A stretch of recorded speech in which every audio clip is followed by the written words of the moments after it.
Alright, now we're going to take a look at the mixer section, and I'm going to load up this 4-note phase instrument here. And we press the mixer key to get into the mixer. And over here on the left hand side, we can see oscillator 1, oscillator 2, oscillator 3, and oscillator 4. These are our sources or inputs. Here we have 1, 2, 3, and 4. Let's turn this lock off, so now we are in manual mode. So this is what oscillator 1 sounds like, oscillator 2, 3, and 4. Now there's all sorts of different possibilities for this mixer. We can turn modulation sources off, which means we hear nothing. We could turn one oscillator on, and now this is a volume control. So as we bring it closer to that one source, number 1, oscillator 1, that's loud, and as we bring it away from there, it's quiet. If we bring in oscillator 2, here's oscillator 2. We can pan between those, or we can fade them both out completely.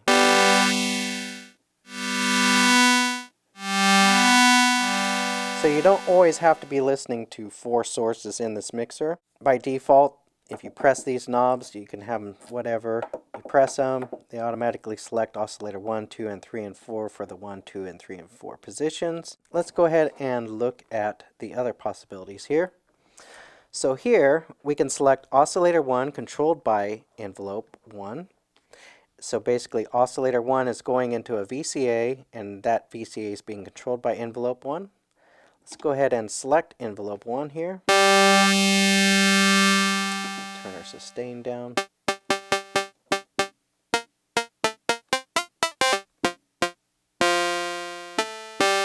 And the reason why that's decaying out is we've got a really long release time here.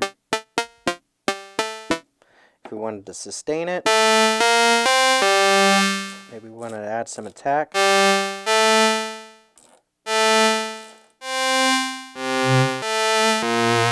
Now these are only applying to just this one oscillator, so we could have every oscillator come in with its own envelope at a different time and fade in or fade out or repeat based on the looping envelopes. There's a lot you could do there. Let's go back to our mixer here.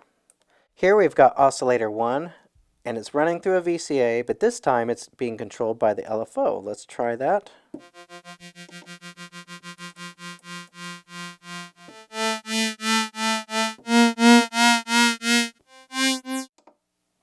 Okay, see, we have touch assigned to the LFO amount, and that is going to affect that amount. So let's go ahead and do this. Let's turn the LFO amount off for modulating the pitch. So let's assign touch to control the LFO amount.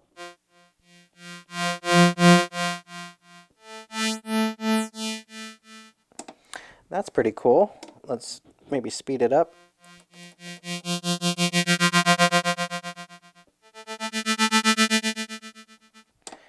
And we could bring in oscillator 2 and mix that in.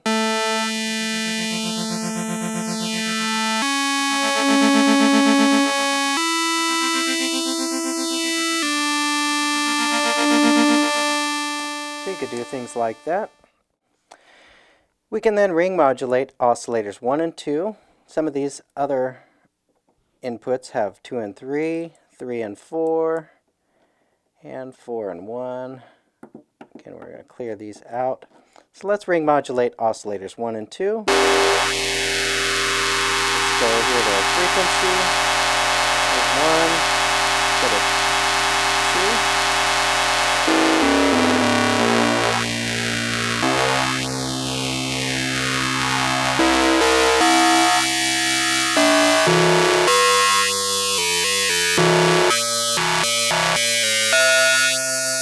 We could also assign a white noise source to input 1.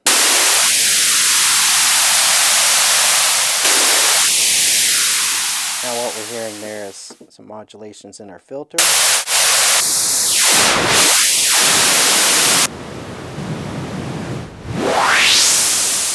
There we go.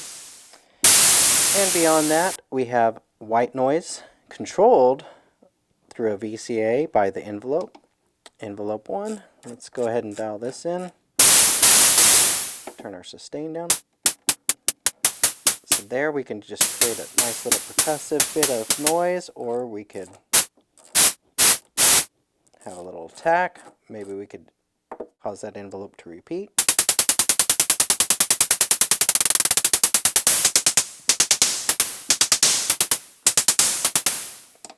You can also select a pink noise source. Pink noise is going to have a much greater low frequency content and a reduced high frequency content. Here we've got pink controlled by an envelope. I'm going to reload this patch here. Put that on my mixer here. And we've got the lock on. I think we explained this earlier. You turn the lock off and you can manually set the mix between all the oscillators. If you want to prevent those from being changed, or you need this mix to be a particular value, when you recall the preset, you want to go ahead and turn the lock on. Now let's get into the types here. When the type is off, it's just going to be a manual mixer like what we were doing here. Now if we go to key, we need to go to our next page here. Let's set this up. So 0, 0 is 1. Number 2, we highlight this and rotate it to the position we want. Deselect it. Go to the next position and let's set it up for this oscillator. That's close enough. And now let's go over here and set it up something like this. Now what's happening is we've got, these are our XY coordinates here, and these are the times that it's going to take to fade from one coordinate to the other. Right now it's 0, so we're not going to hear anything. Let's turn these up a bit so we get to hear something. And let's go back to these mixers because we're going to adjust these different settings.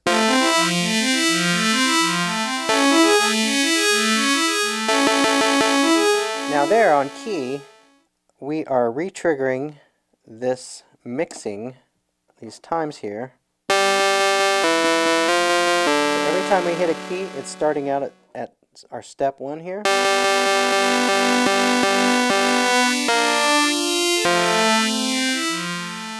Versus if we got to run, it's just going to be free running.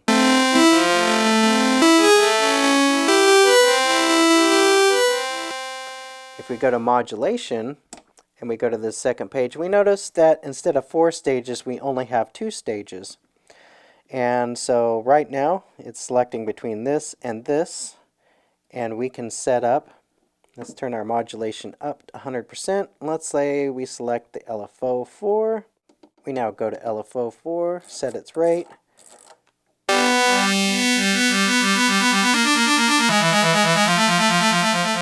So we can use any of these modulations like Y.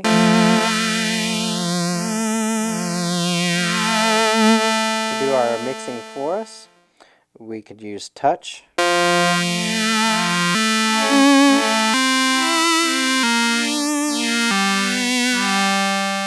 And on top of that, let's say we went back to this LFO. Where did we go?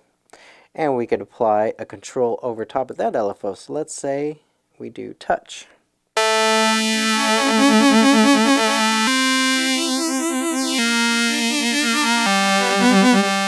We could have one of these selected and be changing this around to define what point it's modulating between.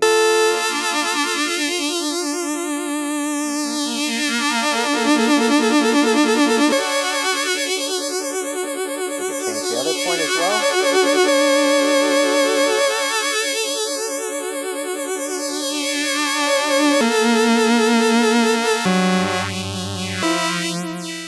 And we go back into mix, and I missed a couple here. So there's off, that's your manual mode. Envelope, what it's going to do is it's going to run through these envelope stages as though it's attack, decay, sustain, and then release. So right now, while I'm holding it, it's sustaining at step 3. Let's increase these times a little bit.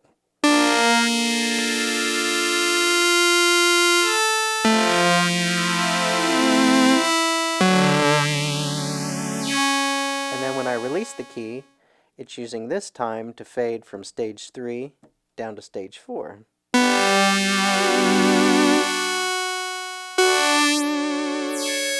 Now the interesting thing to keep in mind is stage 1 always happens abruptly. So there is no fade in time for it, but this is the fade out time. So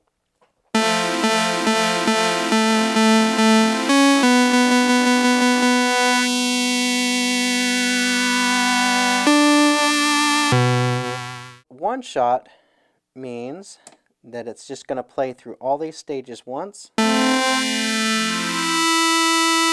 then it's going to come to rest at the 4th stage. Now if we go back to like key, again that's repeating with the key syncing it.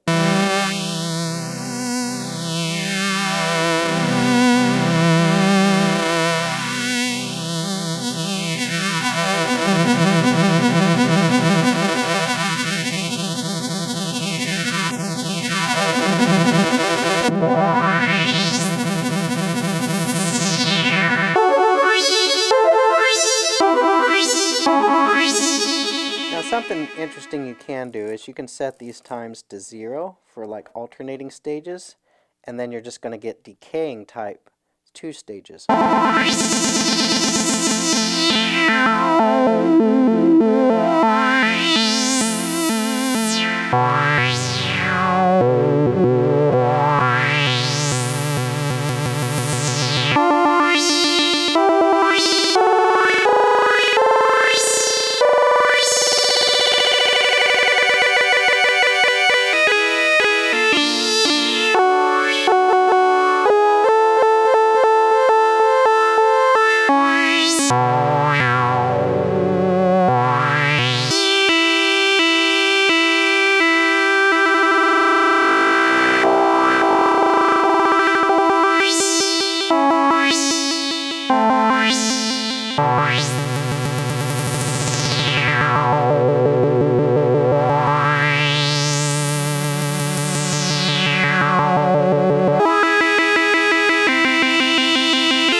And finally in the mixer here we have a gain stage, and this can be useful for makeup gain, especially when you're in the polyphonic or paraphonic modes, as if you're playing just a single voice and maybe a quarter of the volume. So this goes up to 5 times gain. You can default it back to 1 times gain just by pressing that knob. When you're in the mixer section, this is the full headroom of the waveform, so we see as we increase this, as the waveform gets to the edge, it actually starts clipping it. And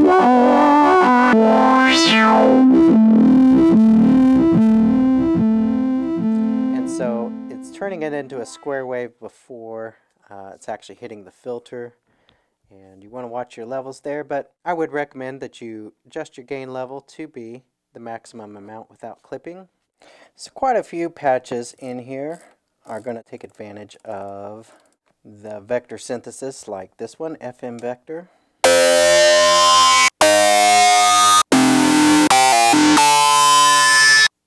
And what that's doing, let's go ahead and turn our type off so we can manually set this. There's one oscillator. Here's the third.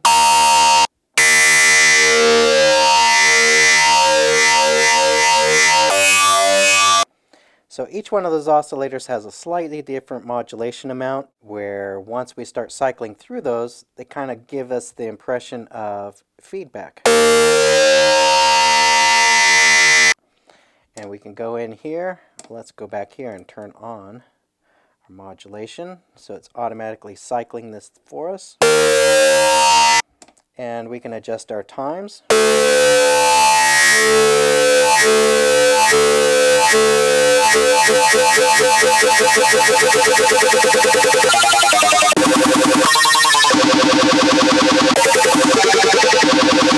Maybe we want a really long time at that first note.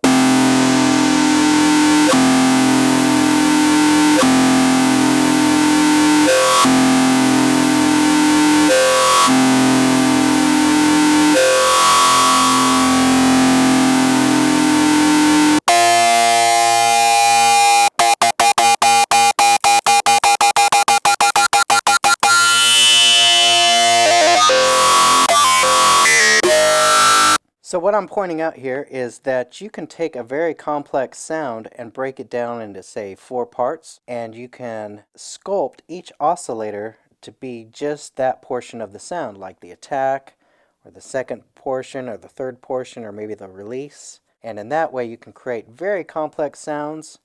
You could then affect what position it's actually fading to change the tone as well slightly.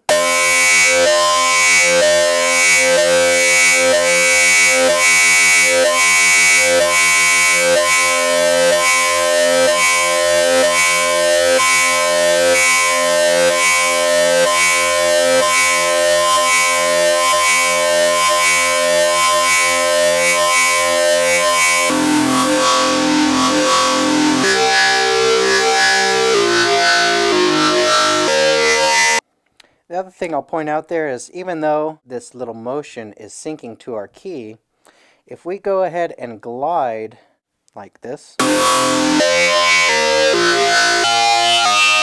as long as we're playing one note and holding it and switching to a different pitch, it's not going to restart that whole cycle. It's only going to restart when we press a new note.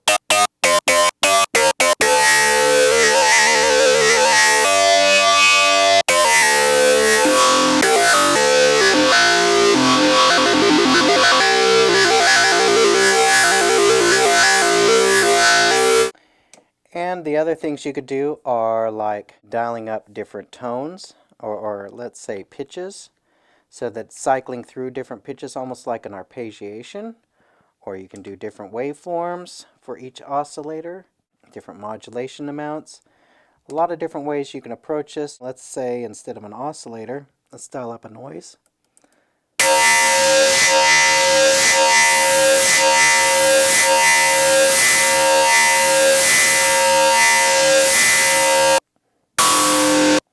And we could use other sources other than just the straight oscillator.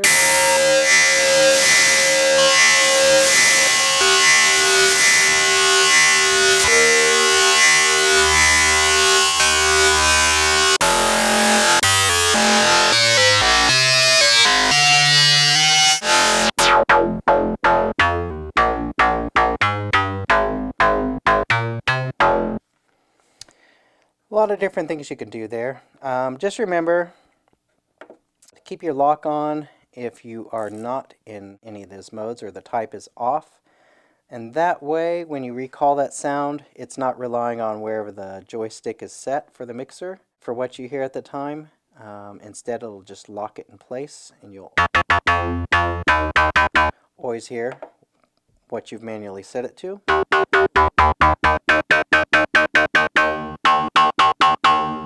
Just lock it where you want.